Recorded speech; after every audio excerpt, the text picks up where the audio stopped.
শহীদদের স্মরণে এর মধ্যে সব প্রস্তুতি নেওয়া হয়েছে, সে খবর নিয়ে কেন্দ্রীয় শহীদ মিনার থেকে যুক্ত হচ্ছেন সহকর্মী মোহন ইসলাম। মোহন, শহীদ দিবসে ঢাকা বিশ্ববিদ্যালয় কর্তৃপক্ষের প্রস্তুতি সম্পর্কে সর্বশেষ কি তথ্য রয়েছে আপনার কাছে?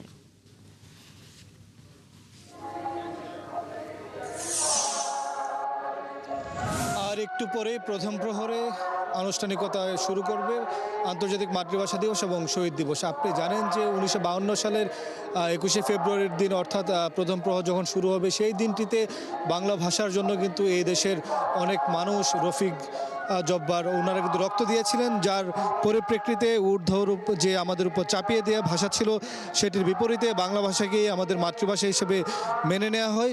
তারপর থেকে কিন্তু এই ভাষার দিবসটিকে আমরা প্রতি বছরেই খুব ভালোভাবে উদযাপন করে থাকি, মনে করে থাকি। এবং এই বছর যেহেতু কিছুদিন আগে একটি নির্বাচন হয়ে গেল, নির্বাচিত একটি সরকার ক্ষমতায় এসেছে এবং এই সরকারের প্রধানমন্ত্রী প্রথমবারের মতো এখানে আপনার ফুল দিতে আসবেন, শ্রদ্ধা জানাতে আসবেন। পাশাপাশি রাষ্ট্রপতি মোহাম্মদ শাহাবুদ্দিন আসবেন এবং যিনি বিরোধী দলীয় নেতা রয়েছেন ডক্টর শফিকুর রহমান জামায়াত ইসলামের, তিনিও এখানে শ্রদ্ধা জানাতে আসবেন। সেই জায়গায় সকল ধরনের প্রস্তুতি সম্পন্ন করেছে ঢাকা বিশ্ববিদ্যালয় কর্তৃপক্ষ। এবং যেহেতু এখানে রাষ্ট্রের অতি গুরুত্বপূর্ণ ব্যক্তিরা আসবেন, সেই জায়গায় তাদের নিরাপত্তার জন্য সব ধরনের ব্যবস্থা নেওয়া হয়েছে, সব ধরনের বলয় সৃষ্টি করা হয়েছে।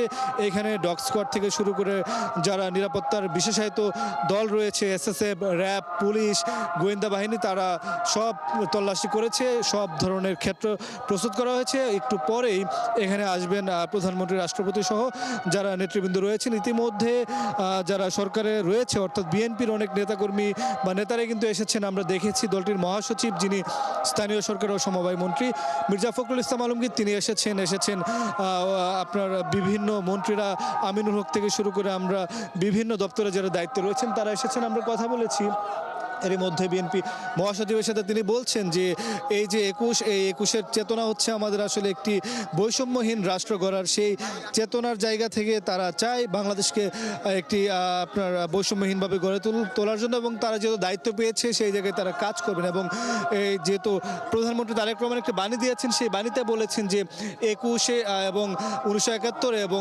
2024 সালে যে স্বাধীনতা রক্ষার যুদ্ধ, সেই সবগুলিকে সামনে রেখে বাংলাদেশকে একটি নতুন গণতান্ত্রিক এবং মানুষের মূল্যবোধের উপর বৈষম্যহীন একটা রাষ্ট্র গঠনের জন্য তারা কাজ করবেন। মোটা থেকে সব ধরনের প্রস্তুতি নেওয়া হয়েছে। আর অল্প সময় পর প্রধানমন্ত্রী, রাষ্ট্রপতি এবং বিরোধী দলীয় নেতা এসে এখানে শ্রদ্ধা জানাবেন।